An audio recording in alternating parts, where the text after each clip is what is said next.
Working stress method में design of singly reinforced beam के analysis का एक बेसिक सा क्वेश्चन हम लोग करते हैं। क्वेश्चन कुछ इस प्रकार है, आपके बुक का ही क्वेश्चन है, नीलम शर्मा का ही क्वेश्चन है। Find the moment of resistance of A RCC beam 300 mm wide and 500 mm effective depth. ये एनालिसिस का क्वेश्चन क्यों है, हम लोग कैसे पकड़े, क्योंकि गिवन दिया हुआ क्या है, बीम का विड्थ दिया हुआ है और ये डेप्थ दिया हुआ है। डेप्थ कैसा है, इफेक्टिव डेप्थ है। इफेक्टिव डेप्थ मतलब टॉप ऑफ द बीम से लेके सेंटर ऑफ द रेनफोर्समेंट तक का जो डिस्टेंस है उसी को हम लोग क्या बोल रहे हैं, effective depth. Is reinforced with 3 number of bars of 16 mm dia. Number of जो रेनफोर्समेंट है वो 3 लगा हुआ है और कितना डाया का लगा हुआ है, 16 mm डायमीटर का लगा हुआ है। Grade of the concrete M20 है और grade of the steel Fe415 HYSD बार है, स्टील इज यूज्ड। तो आपको क्या निकालना है, find out the moment of resistance. ठीक है, गिवन जो पैरामीटर है एक तरह से फिगर के थ्रू हम लोग समझे तो ये रेक्टेंगुलर बीम है, कुछ इस प्रकार। यहाँ पे 3 रेनफोर्समेंट लगा है और इसका जो डाया है इस रेनफोर्समेंट का वो कितना है, ये डाया 16 mm, यहाँ से लेके यहाँ तक का जो डाया है वो 16 mm है। क्लियर। अब देखिए ये सेंटर ऑफ द रेनफोर्समेंट 16 का है, यहाँ से 8 mm, 8 आधा इसका सेंटर ऑफ द रेनफोर्समेंट। तो ये टॉप ऑफ द बीम से लेके सेंटर ऑफ द रेनफोर्समेंट, इसी को इफेक्टिव डेप्थ बोलते हैं। और ये जो डायमेंशन है वो कितना दिया हुआ है, 500 mm इफेक्टिव डेप्थ। सभी जगह कैलकुलेशन में जो यूज़ होगा वो इफेक्टिव डेप्थ ही होगा, डी का वैल्यू दिया हुआ। और बी का जो value width of the beam कितना है, 300 mm। ठीक है, ये विड्थ ऑफ द बीम दिया हुआ रेनफोर्समेंट का। तो टोटल एरिया ऑफ स्टील हम लोग निकाल के रख ले, कैलकुलेशन में यूज़ होगा। 3 नंबर ऑफ बार और एक बार का जो एरिया होगा, एक रेनफोर्समेंट का जो एरिया होगा वो π/4 × 16 का स्क्वायर, और 3 से गुना कर देंगे तो तीनों बार का जो reinforcement total area of steel AST ये कैलकुलेट हो जाएगा। इसको निकाल के रख लेते हैं,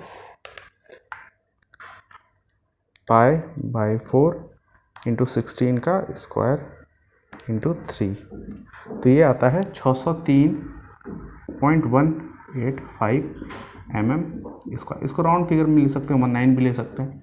ठीक है, 603 भी राउंड ऑफ करके बहुत जगह लेता है। ठीक है, तो 603.185 mm स्क्वायर AST है। तो गिवन पैरामीटर क्या क्या हो गया, B, D, स्मॉल d और AST। अब हमको एनालिसिस करना है, यानी कि बीम के बारे में बताना है कि वो कितना मोमेंट सह सकता है, मोमेंट ऑफ रेसिस्टेंस उसका कितना है।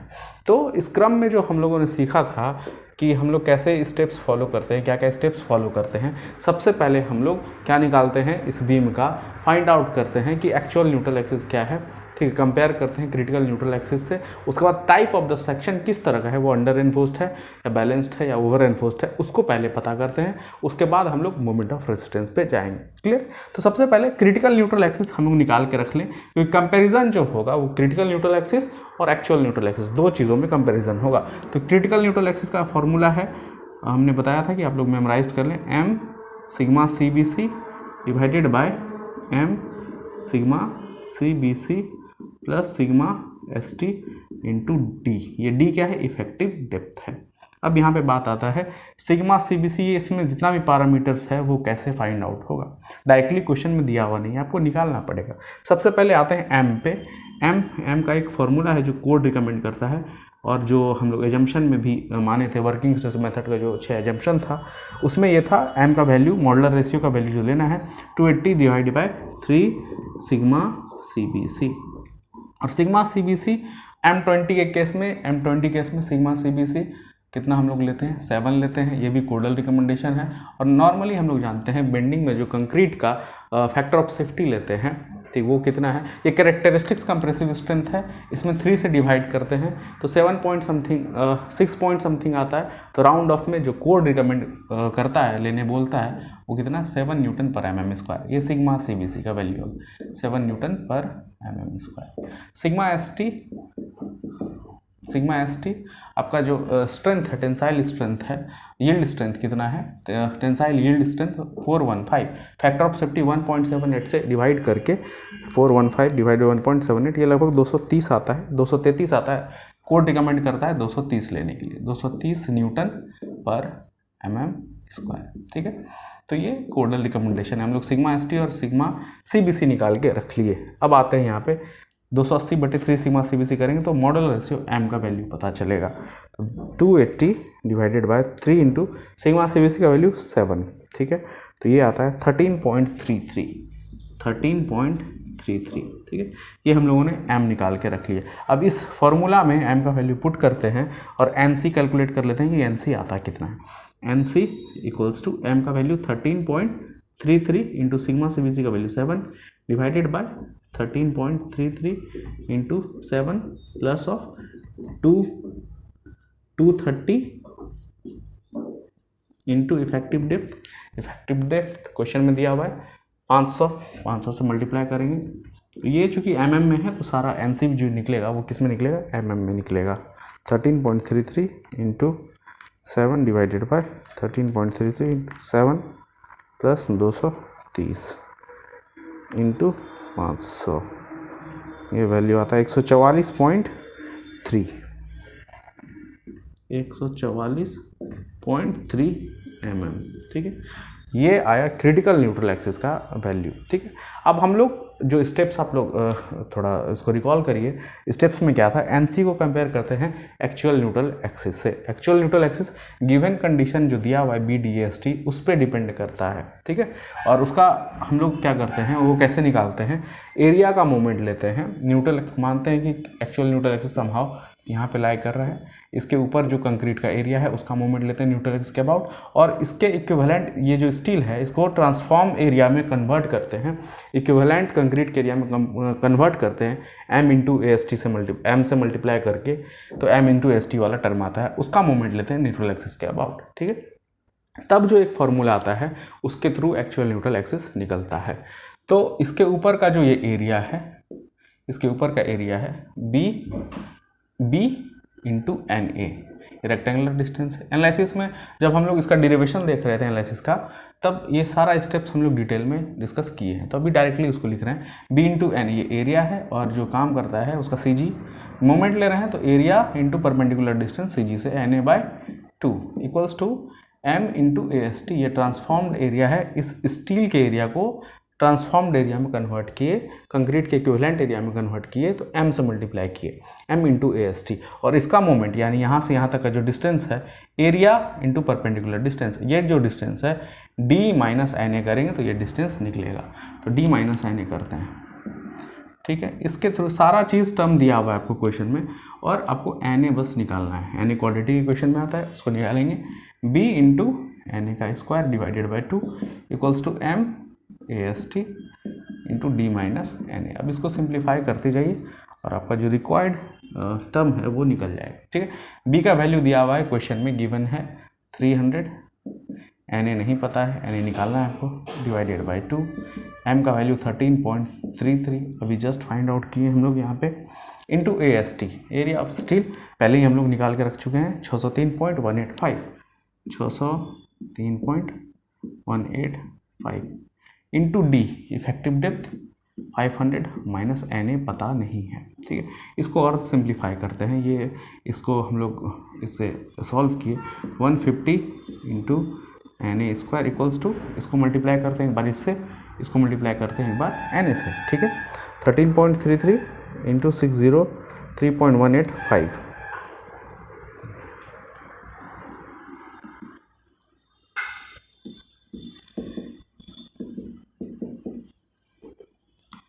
अगेन 500 से मल्टीप्लाई किए, ये आता है 40202228.03 ले सकते हैं इसको, ठीक है। आप लोग भी क्रॉस चेक करिए ये कैलकुलेशन सही है या नहीं, आप लोग भी इसको वेरीफाई करिए, ठीक है। तो एक तरफ लाते हैं, क्वाड्रेटिक इक्वेशन बनाते हैं, उसको फर्दर सिंप्लीफाई करते हैं।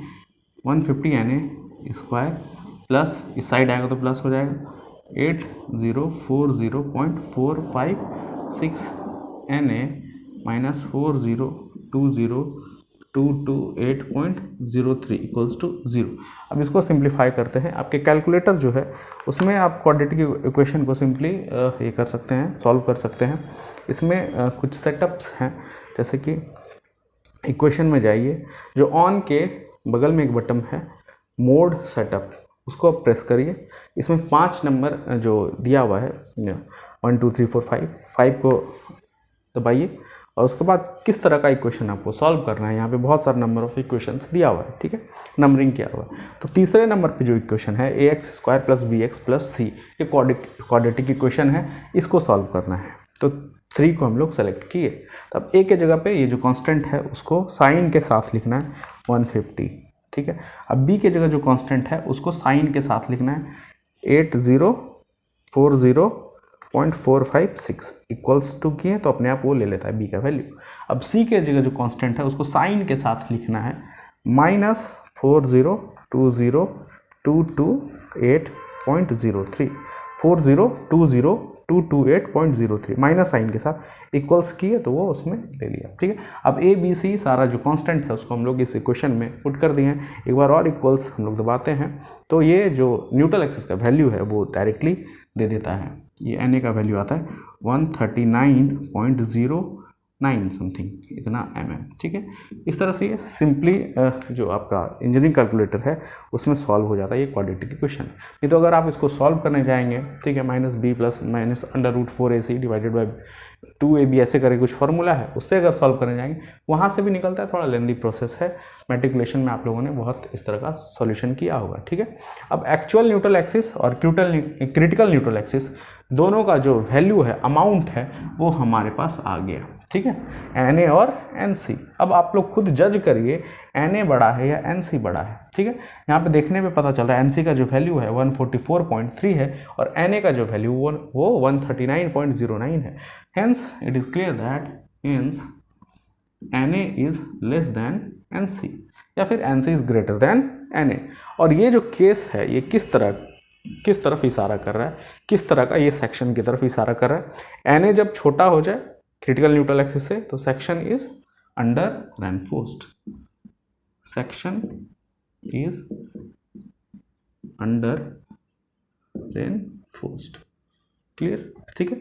Na जब बड़ा हो जाता है Nc से तो section is over reinforced, Na जब इक्वल्स हो जाता है Nc के तो सेक्शन इज बैलेंस्ड।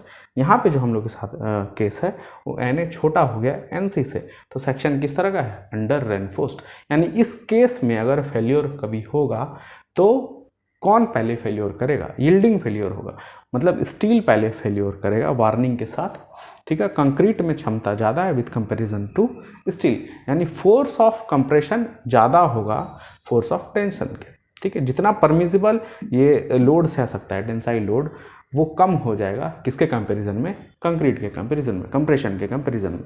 यानी फेल्योर अंडर एनफोर्स्ड मतलब स्टील के कारण फेल्योर होगा, ठीक है। तो जिसके कारण फेल्योर होता है उसी वो कितना लोड ले सकता है, वो कितना मोमेंट सह सकता है, उसको ही हम लोग प्रोनाउंस करते हैं, उसके बेसिस पे ही आंसर फाइंड आउट करते हैं। इसके बारे में भी जो थ्योरी है हम लोग डिस्कस कर चुके हैं, ठीक है। यहाँ पे जो अब मोमेंट ऑफ रेसिस्टेंस निकालने के लिए, MOR निकालने के लिए जो फार्मूला यूज़ करेंगे, अब MOR निकालने के लिए जो फार्मूला यूज़ करेंगे वो टेंशन साइड से फार्मूला, क्योंकि फेल्योर पहले टेंसाइल जोन में जो भी स्टील है वो फेल्योर कर रहा है, तो force of tension into lever arm, ये फार्मूला यूज़ करने जा रहा है, ठीक है। तो टेंशन फोर्स कितना हो जाएगा, सिग्मा ST इंटू AST और lever arm D minus NA divided by 3। NA अब सब जगह यूज़ होगा, NC कहीं भी बस कंपेयर करने के लिए NC यूज़ होता है, जितने भी कैलकुलेशन वाले टर्म्स हैं उसमें NA एक्चुअल न्यूट्रल एक्सिस का यूज़ होगा, ठीक है। अब सिग्मा ST यहाँ पे हम लोग आ रहे हैं, सिग्मा ST कितना है 230 फॉर ग्रेड ऑफ स्टील 415 के लिए सिग्मा ST का वैल्यू 230 हम लोग यहाँ पे निकाल चुके हैं। तो MOR 230 इंटू AST का वैल्यू 603.185 इंटू D का value 500 minus NA by 3। NA का वैल्यू यहाँ पे 139, देखिए NA का वैल्यू 139.09 डिवाइडेड बाय 3, ठीक। इसको सॉल्व करिए, कैलकुलेट करिए और मोमेंट ऑफ रेजिस्टेंस निकल जाएगा, ठीक है। 230 into 603.185 into 500 minus 139.09 divided by 3, ये वैल्यू आता है